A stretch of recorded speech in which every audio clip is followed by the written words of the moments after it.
there. Welcome back to Sanity Check on the Trenches. We have a shorter episode for you today, but I hope you still enjoy. So this is how we chose our beautiful egg donor. So we wanted her to have lovely big eyes. I wanted her to have really thick hair because I've had 2 hair transplants. I wanted her to have a really wide, nice smile and just look like a kind person. Yeah, and we wanted her to be creative because we love the arts. Yeah. So how it works is you join up with an egg donor agency and you literally go through thousands, that's what Stuart That's what I did. I went through thousands. I shortlisted them, sent them to Francis and let him decide. And then I had 3 or 4 in front of me, and then we had a few Zoom calls with the ones that we liked. And then the first egg donor let us down. Fuming! So Second bad. egg donor let us down. Oh, yeah. Fuming! And then by the third, we literally found her and I was like, oh, she's incredible. And when we got on the Zoom call, we were like, be my calm, God, play you're it so down, beautiful. don't be too keen. And luckily, she said yes. And this is the result. Woo!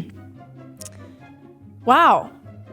We are choosing designer babies now and wearing them around like fashion accessories, like a purse. The outline of how these gay men's reasoning and retelling of the story is as follows.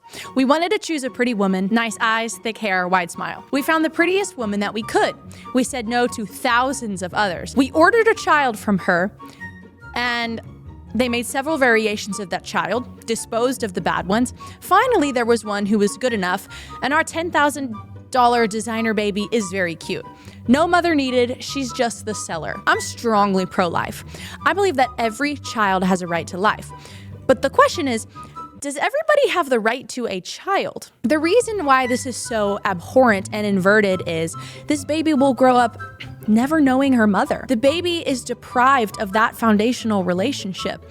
Not to mention that these 2 gay men wanted the most physically attractive child they could find, by which that is wildly objectifying to the mother, simply to reuse her body to reproduce something that looked like her. I'm gonna rent your womb and make a designer baby because your body parts are conventionally attractive.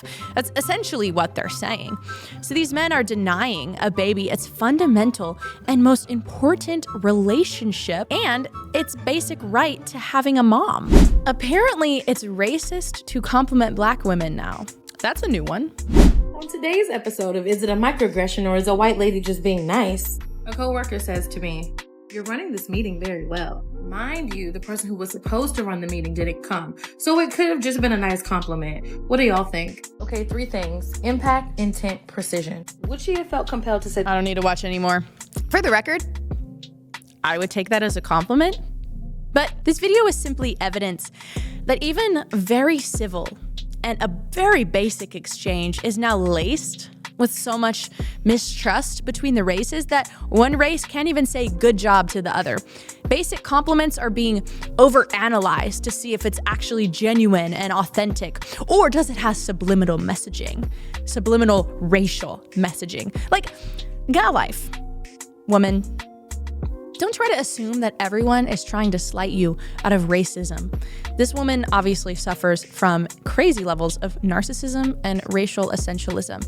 Both of those combined are a very severe mind virus. Of course, then the fallout of this is, let's look into the future by 2 years.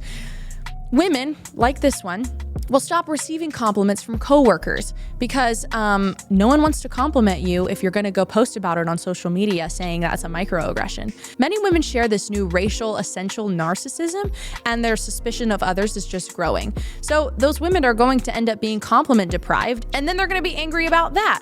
So they're angry if they do get a compliment, they're angry if they don't get a compliment. With women like this, you're never going to win, unfortunately.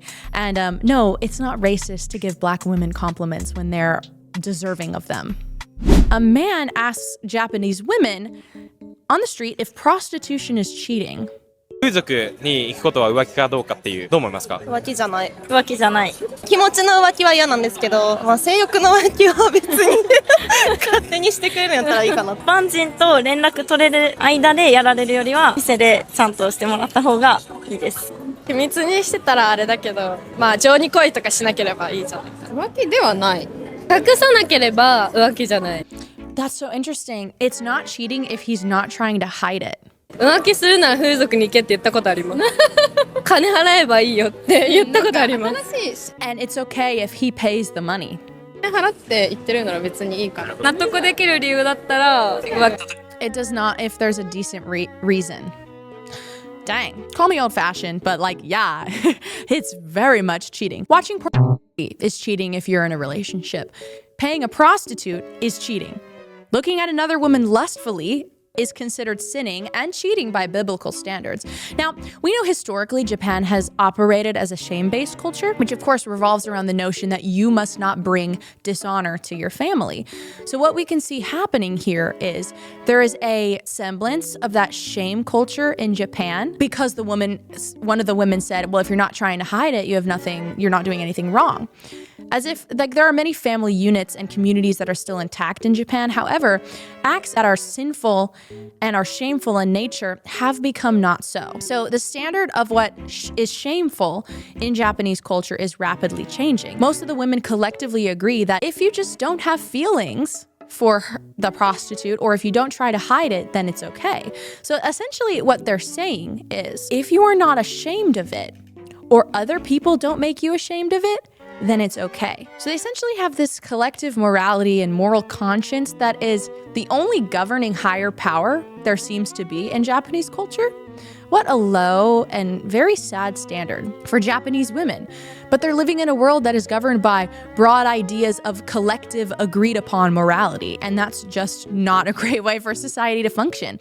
Because Japan has seen a large increase in divorce rates in the last 30 years. And according to the Ministry of Health, Labor, and Welfare, 35.5% of marriages, so about 1 in 3 marriages in Japan, end in divorce. I mean, I'm just going to ask the question, I wonder if their casual mentality toward prostitution has anything to do with that.